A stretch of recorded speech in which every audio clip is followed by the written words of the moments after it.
जय भीम मित्रों। इतिहास गवाह है कि इस देश के अंदर एक समय बहुजनों का शासन हुआ करता था। जब इस देश में बहुजनों का शासन था तब यह देश सुख शांति और समृद्धि से परिपूर्ण था और पूरी दुनिया में सोने की चिड़िया नाम से जाना जाता था। उस काल में भारत बुद्धमय था और बहुजन राजाओं की वीरता व पराक्रम की चर्चा पूरी दुनिया में होती थी।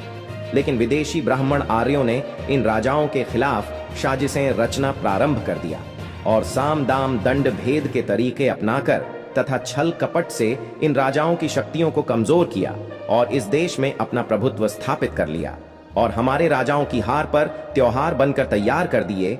आज हम और आप अपनी ही पराजय को त्योहारों के रूप में मना रहे हैं और अपने असली इतिहास से भटके हुए हैं। आज हम आप लोगों के सामने होली की एक ऐसी खतरनाक काली सच्चाई को उजागर करेंगे जिसे जानकर शायद आप होली जैसे त्योहारों को मनाना हमेशा हमेशा के लिए बंद कर देंगे। चंद्रशेखर आजाद ने भी होली पर एक ऐसा ओपिनियन प्रस्तुत किया जो पूरी तरह से मनुवादियों के पाखंड का पर्दाफाश करता है। वीडियो शुरू करने से पहले मैं आप लोगों से कहना चाहूंगा कि आप लोग इस वीडियो को अधिक से अधिक लोगों तक पहुंचाने में हमारी मदद करें। इसके लिए आप लोग इस वीडियो को लाइक, शेयर और हमारे चैनल को सब्सक्राइब कर सकते हैं, जिससे वीडियो का एंगेजमेंट बढ़ेगा और YouTube इस वीडियो को अधिक से अधिक लोगों तक पहुंचाने में हमारी मदद करेगा। हम आपको चंद्रशेखर के उस बयान के बारे में बताना शुरू करें उससे पहले हम आपको होली की असली सच्चाई के बारे में बताना चाहेंगे। आपको सभी बातें आसानी से समझ में आए, इसीलिए वीडियो को हर बार की तरह शुरू से शुरू करते हैं। करीब 3100 वर्ष ईसा पूर्व यूरेशिया की एक क्रूर जाति जिसे आर्य कहा जाता था भारत में पहुंची। यूरेशिया यूरोप और एशिया के बीच का क्षेत्र है जो आज भी काला सागर के आसपास स्थित है। इस बात के कई प्रमाण मौजूद हैं। अधिक जानकारी के लिए DNA रिपोर्ट 2001 नामक लेख पढ़ा जा सकता है।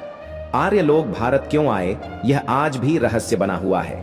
कई इतिहासकारों ने इस विषय पर अलग अलग मत प्रस्तुत किए हैं, लेकिन किसी भी सिद्धांत का ठोस वैज्ञानिक प्रमाण उपलब्ध नहीं है। भीम संघ की शोध टीम ने अपने अध्ययन में पाया कि आर्य खुशी खुशी या लूटपाट के इरादे से भारत नहीं आए थे। वास्तव में वे एक हिंसक और विध्वंसक प्रवृत्ति की जाति थे जिनके कारण यूरेशिया के लोगों का जीवन अस्थिर हो गया था। आर्य लगातार वहां के लोगों को लूटते और मारते थे, जिससे वहां अराजकता फैल गई। स्थानीय शासक ने इस समस्या से निजात पाने के लिए आर्यों को एकत्र कर उन्हें देश निकाला दे दिया। इन सभी को एक विशाल नाव में बैठाकर समुद्र में छोड़ दिया गया। इस निर्वासन के दौरान उन्होंने अपनी स्त्रियों और बच्चों को अपने साथ नहीं लिया। इतिहास में जब किसी पुरुष को देश निकाला दिया जाता था तो उसकी स्त्रियों और बच्चों को उसके साथ नहीं भेजा जाता था। यह तथ्य आर्यों के निष्कासन से जुड़ी कहानी को पुष्ट करता है। हिंदू धर्म ग्रंथों और यूरेशिया की प्राचीन कथाओं में भी इसका उल्लेख मिलता है। आर्यों के यूरेशियाई मूल के कई प्रमाण मौजूद हैं, जैसे कि उनकी भाषा का रूस की भाषा से मिलना, ज्योतिष, वास्तु, तंत्र और मंत्र शास्त्र जो वास्तव में मेसोपोटामिया सभ्यता की देन है। DNA परीक्षणों से भी इसकी पुष्टि हुई है। भारत में इस विषय पर 2 प्रमुख DNA अध्ययन हुए हैं। पहला अध्ययन माइकल बामशाद द्वारा किया गया था, जिसे भारत के सर्वोच्च न्यायालय ने मान्यता दी थी। दूसरा अध्ययन राजीव दीक्षित नामक व्यक्ति ने स्वयं किया था। इन शोधों में निष्कर्ष निकला कि ब्राह्मण, बनिया और क्षत्रिय वर्ग के लोग वास्तव में यूरेशियाई मूल के हैं। अगर धार्मिक ग्रंथों को आधार माना जाए तो यह स्पष्ट होता है कि आर्य समुद्री मार्ग से भारत पहुंचे थे। ऋग्वेद, भागवत पुराण और दुर्गा सप्तशती में वर्णित सृष्टि उत्पत्ति की अवधारणा से संकेत मिलता है कि आर्यों को समुद्र में भटकने के बाद कहीं धरती दिखाई दी। इसी कारण हिंदू धर्म ग्रंथों में यह सिद्धांत मौजूद है कि धरती की उत्पत्ति जल से हुई। उस समय भारत के मूल निवासी सरल, सभ्य और उन्नत संस्कृति के लोग थे। सिंधु घाटी सभ्यता उस काल में दुनिया की सबसे विकसित सभ्यताओं में से एक थी। यहाँ के मूल निवासी सांवले, लंबे और बलशाली होते थे। इसके विपरीत आर्य ठंडे प्रदेश से आए थे, जहाँ कम धूप पड़ने के कारण उनकी त्वचा का रंग गोरा था। वैज्ञानिकों ने भी पुष्टि की है कि ठंडे इलाकों के लोगों की त्वचा आमतौर पर हल्की होती है। इसी गोरे रंग को आधार बनाकर आर्यों ने स्वयं को देवता घोषित कर दिया। धीरे धीरे उन्होंने भारत पर आधिपत्य स्थापित करने की योजना बनाई। आर्यों ने मूल भारतीय सभ्यता को नष्ट करने और अपनी संस्कृति थोपने का हर संभव प्रयास किया। वे छल कपट और धोखे में निपुण थे, जिसके कारण कई मूल निवासी उनकी चालों में फंस गए। आर्यों ने भारतीय समाज की सबसे बड़ी ताकत, उसकी नारी शक्ति को अपना पहला लक्ष्य बनाया। वे आधी रात को आक्रमण कर धन संपत्ति के साथ साथ मूल निवासियों की महिलाओं को भी पकड़ कर ले जाते थे। आगे चलकर ब्राह्मणों ने कई प्रथाओं को जन्म दिया, जो धीरे धीरे परंपराओं में बदल गईं। इसी कारण आज भी भारतीय महिलाएं सामाजिक शोषण की शिकार हैं। भारत के मूल निवासी शासक आर्यों के यज्ञ, बलि और अन्य धार्मिक अनुष्ठानों के विरोधी थे, क्योंकि इनसे पशुधन, अनाज और अन्य संपत्तियों की हानि होती थी। आर्यों द्वारा आयोजित इन अनुष्ठानों की आड़ में अनैतिक कार्य किए जाते थे। ऋग्वेद को पढ़ने से स्पष्ट होता है कि आर्य धर्म के नाम पर किस हद तक अधार्मिक कार्यों में लिप्त थे। इन अनुष्ठानों में सोमरस नामक मदिरा का सेवन किया जाता था। वहीं गाय, बैल, घोड़े, बकरी और भेड़ जैसे जानवरों की बलि देकर उनका मांस खाया जाता था। पुत्रेष्टि यज्ञ, अश्वमेध यज्ञ और राजसूय यज्ञ जैसे अनुष्ठानों के नाम पर सार्वजनिक रूप से अनैतिक आचरण किया जाता था। ये प्रथाएं कालांतर में परंपराओं में परिवर्तित हो गईं। यदि इन परंपराओं के बारे में अधिक जानकारी चाहिए तो ऋग्वेद के दशम मंडल, अथर्ववेद, सामवेद, देवी भागवत पुराण, वराह पुराण जैसे धर्म ग्रंथों को पढ़ा जा सकता है। एक समय आर्यों ने भारत के एक शक्तिशाली राजा हिरण्यकश्यप के राज्य पर आक्रमण किया और वहां अपनी सत्ता और संस्कृति स्थापित करने की चेष्टा की। राजा हिरण्यकश्यप ने आर्यों की अमानवीय संस्कृति का विरोध किया। नागवंश से संबंधित हिरण्यकश्यप ने अपने धर्म के अनुसार आर्यों को अधार्मिक और अनैतिक घोषित कर दिया तथा उनके मत को स्वीकार करने से मना कर दिया। आर्यों ने उसे झुकाने के लिए हर संभव प्रयास किया, लेकिन वे सफल नहीं हुए। यहाँ तक कि आर्यों के प्रमुख राजा ब्रह्मा और विष्णु तथा उनके सेनापति इंद्र को भी राजा हिरण्यकश्यप ने बार बार पराजित किया। राजा हिरण्यकश्यप इतने शक्तिशाली थे कि उन्होंने तथाकथित देवताओं की राजधानी अमरावती पर अधिकार कर लिया।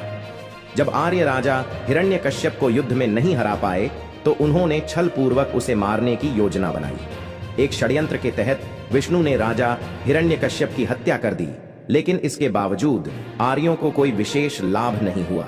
हिरण्यकश्यप के प्रजा ने आर्यों की सत्ता मानने से इनकार कर दिया और उनके भाई हिरण्याक्ष को अपना नया राजा स्वीकार कर लिया। इस प्रकार आर्यों की योजना विफल हो गई। राजा हिरण्याक्ष भी एक अद्वितीय योद्धा थे, जिनका सामना युद्ध भूमि में कोई भी आर्य नहीं कर सका। उनके भय से आर्य पलायन कर गए। हिरण्याक्ष ने अमरावती को पूरी तरह नष्ट कर दिया। उनके पराक्रम से भयभीत आर्यों ने उन्हें मारने के लिए एक नई साजिश रची। इस बार आर्यों ने राजा हिरण्याक्ष की पत्नी रानी कियादु को अपने षड्यंत्र का हिस्सा बनाया। विष्णु नामक आर्य ने छल पूर्वक रानी कियादु को अपने प्रेम जाल में फंसाया और उसे अपने संतान की मां बनने पर मजबूर किया। विष्णु भेष बदलकर राजा की अनुपस्थिति में रानी से मिलता रहा। राजा हिरण्याक्ष अपने राज्य के कार्यों में व्यस्त थे, जिससे उन्हें इस बात का पता नहीं चला। समय बीतने पर रानी कियादु ने एक पुत्र को जन्म दिया, जिसका नाम प्रहलाद रखा गया। हिरण्याक्ष की व्यस्तता का लाभ उठाते हुए विष्णु ने बचपन से ही प्रहलाद को आर्य संस्कृति की शिक्षा देनी शुरू कर दी। इस कारण प्रहलाद ने नागवंशी धर्म को अस्वीकार कर दिया और आर्य परंपराओं को स्वीकार कर लिया। जब राजा हिरण्याक्ष को यह ज्ञात हुआ कि उसका पुत्र नागवंशी धर्म से विमुख हो गया है, तो उन्हें अत्यंत दुख हुआ।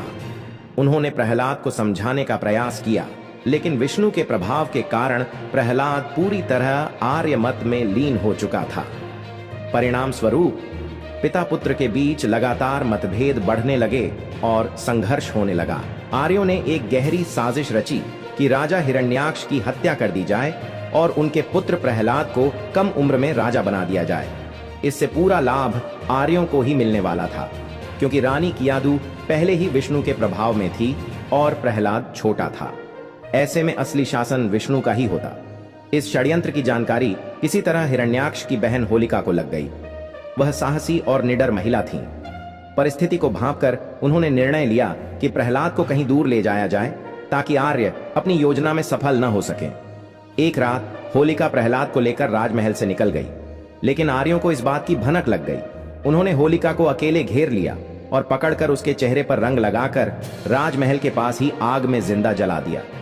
होलिका की मृत्यु हो गई और प्रहलाद फिर से आर्यों के कब्जे में आ गया। इस घटना को आर्यों ने चमत्कारी घटना के रूप में प्रचारित किया कि जो आग में कभी नहीं जल सकती थी वह जल गई और प्रहलाद सुरक्षित बच गया। लेकिन असलियत यह थी कि आर्यों ने प्रहलाद को पाने के लिए होलिका की हत्या कर दी थी। आर्य हिरण्याक्ष का सामना युद्ध में नहीं कर सकते थे, इसलिए उन्होंने धोखे से उसे मारने की योजना बनाई। एक दिन विष्णु सिंह का मुखौटा लगाकर दरवाजे के पीछे छिप गया और जब हिरण्याक्ष पास आया तो विष्णु ने अचानक तलवार से उसके पेट पर वार कर दिया, जिससे उसकी मृत्यु हो गई। इस तरह यह सुनिश्चित किया गया कि किसी को यह पता न चले कि राजा की हत्या किसने की।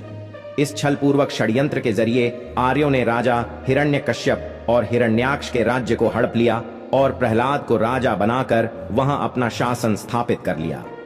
हमारे पूर्वज इस घटना को याद रखते हुए होली को एक शोक दिवस के रूप में मनाते थे। जिस प्रकार किसी की मृत्यु के बाद उसकी चिता की परिक्रमा कर उस पर गुलाल अर्पित किया जाता है, उसी प्रकार होली पर प्रतीकात्मक रूप से होलिका की चिता जलाकर गुलाल अर्पित किया जाता था। यह हमारे पूर्वजों के बलिदान को याद रखने का एक तरीका था, जिन्होंने अपनी संस्कृति और सभ्यता की रक्षा के लिए अपने प्राण न्योछावर कर दिए थे। लेकिन विदेशी आर्यों यानी ब्राह्मण, वैश्य और क्षत्रियों ने इस ऐतिहासिक तथ्य को नष्ट करने के लिए इसमें विष्णु और नृसिंह अवतार की कहानी जोड़ दी। नतीजा यह हुआ कि आज हम अपने ही पूर्वजों को बुरा मानने लगे और उन आक्रमणकारी आर्यों को देवता मानने लगे। ये विदेशी आर्य खुद को सुर कहते थे क्योंकि ये सोमरस नामक मदिरा का सेवन करते थे।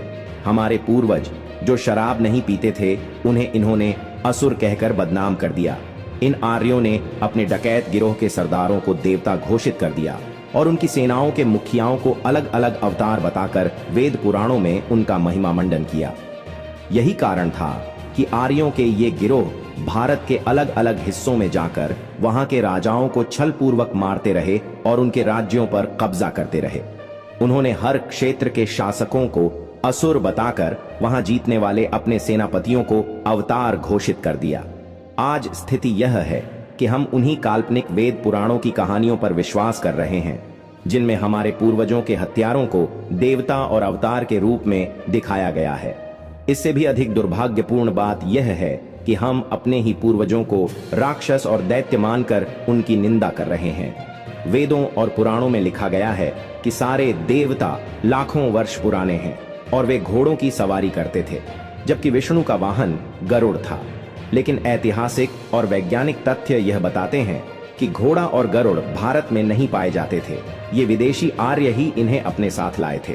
इससे यह साबित होता है कि विष्णु और उसके सारे अवतार वास्तविक नहीं बल्कि गढ़े हुए पात्र हैं। आर्यों ने अपने शासकों और सेनापतियों को ही देवता और अवतार घोषित कर दिया ताकि वे भारतीयों पर अपनी सत्ता कायम रख सकें। अब समय आ गया है कि हम अपने देश के असली इतिहास को पहचानें और अपने उन पूर्वजों का सम्मान करें जो असुर या दैत्य नहीं बल्कि वीर और पराक्रमी योद्धा थे। हमें यह समझना होगा कि जिन व्यक्तियों को हमने देवता मान लिया है वे वास्तव में हमारे पूर्वजों के हत्यारे हैं। इसलिए हमें उनकी पूजा और प्रतिष्ठा का बहिष्कार करना चाहिए और अपने वास्तविक इतिहास को फिर से स्थापित करना चाहिए। अब हम आपको चंद्रशेखर आजाद के उस बयान के बारे में बताएंगे। चंद्रशेखर ने कहा, होली को आज एक बड़े त्योहार के रूप में मनाया जाता है, लेकिन इसके पीछे की सच्चाई बहुत ही दर्दनाक और अन्यायपूर्ण है। यह त्योहार वास्तव में हमारे पूर्वजों की पराजय और उनके साथ हुए अत्याचार का प्रतीक है। मनुवादियों ने अपने षड्यंत्रों को छिपाने और हमारे वास्तविक इतिहास को मिटाने के लिए इसे उत्सव का रूप दे दिया ताकि हम अपनी ही हार को भूलकर जश्न मनाते रहें। हमारे पूर्वज वीर, साहसी और महान शासक थे जिन्होंने आर्यों की क्रूरता और अन्याय का विरोध किया, लेकिन छल और षड्यंत्र के माध्यम से इन विदेशी आक्रमणकारियों ने हमारे राजाओं और योद्धाओं को धोखे से मार डाला और फिर हमारे समाज को गुलाम बनाने के लिए झूठी कहानियां फैलाईं। राजा हिरण्यकश्यप और उनकी बहन होलिका इस षड्यंत्र के सबसे बड़े शिकार थे। जिस होलिका को मनुवादियों ने एक दुष्ट और अत्याचारी स्त्री के रूप में चित्रित किया, वह वास्तव में एक वीरांगना थी जिसने अपने भतीजे प्रहलाद को आर्यों के षड्यंत्र से बचाने की कोशिश की थी, लेकिन आर्यों ने उसे अकेला पाकर आग में जला दिया और इस घटना को इस तरह से प्रचारित किया कि जैसे कोई चमत्कार हुआ हो।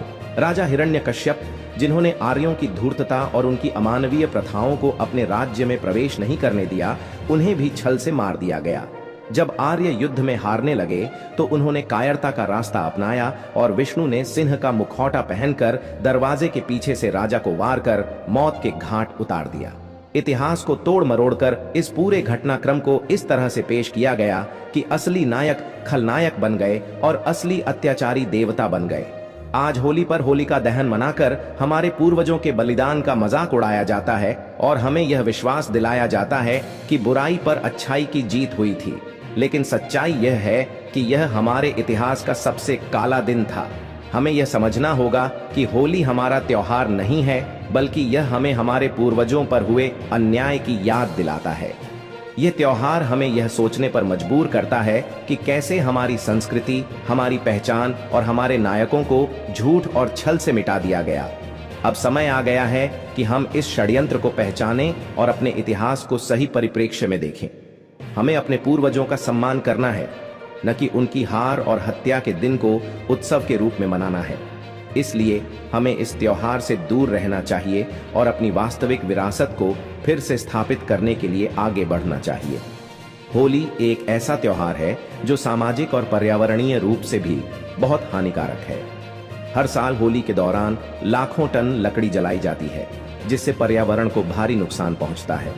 जंगलों से पेड़ों की कटाई होती है, जिससे न केवल वन्य जीवों का आवास नष्ट होता है, बल्कि प्रदूषण भी बढ़ता है। आग से निकलने वाला धुआं वायु प्रदूषण को बढ़ावा देता है, जिससे सांस की बीमारियों का खतरा बढ़ जाता है। रंगों से खेलना जितना मजेदार लगता है, उतना ही खतरनाक यह हमारी त्वचा, आंखों और स्वास्थ्य के लिए होता है। आजकल बाजार में मिलने वाले ज्यादातर रंग केमिकल्स से बने होते हैं, जिनमें लेड, मरकरी, कॉपर सल्फेट और अन्य जहरीले पदार्थ होते हैं। ये रंग त्वचा पर जलन, एलर्जी और बालों को नुकसान पहुंचाते हैं। साथ ही पानी में घुलने के बाद ये रसायन जल स्रोतों को भी प्रदूषित करते हैं, जिससे नदियों और झीलों का पानी जहरीला हो जाता है। होली के दिन पानी की भारी बर्बादी होती है। जहां एक ओर देश के कई हिस्सों में पानी की किल्लत बनी रहती है, वहीं दूसरी ओर होली के दौरान हजारों लीटर पानी सिर्फ रंग खेलने और नहाने में बर्बाद कर दिया जाता है। यह न केवल संसाधनों की बर्बादी है, बल्कि आने वाली पीढ़ियों के लिए संकट को और बढ़ा देता है। सामाजिक दृष्टि से भी होली के कई नकारात्मक प्रभाव देखे जाते हैं। इस दिन अक्सर शराब और नशे का सेवन बढ़ जाता है, जिससे सड़क दुर्घटनाओं की संख्या बढ़ती है। कई जगहों पर लड़कियों और महिलाओं के साथ छेड़खानी और अभद्रता की घटनाएं बढ़ जाती हैं। यह त्योहार खुशियों की जगह कई लोगों के लिए डर और असहजता का कारण बन जाता है। इसके अलावा होली के बहाने जातिवाद और भेदभाव की घटनाएं भी सामने आती हैं। कई जगहों पर दलित और वंचित समुदायों को इस त्योहार में भाग लेने नहीं दिया जाता या उनके साथ दुर्व्यवहार किया जाता है। यह त्योहार सामाजिक भेदभाव को और गहरा कर देता है। इसलिए यह जरूरी है कि हम परंपराओं को आंख मूंद कर न अपनाएं, बल्कि उनके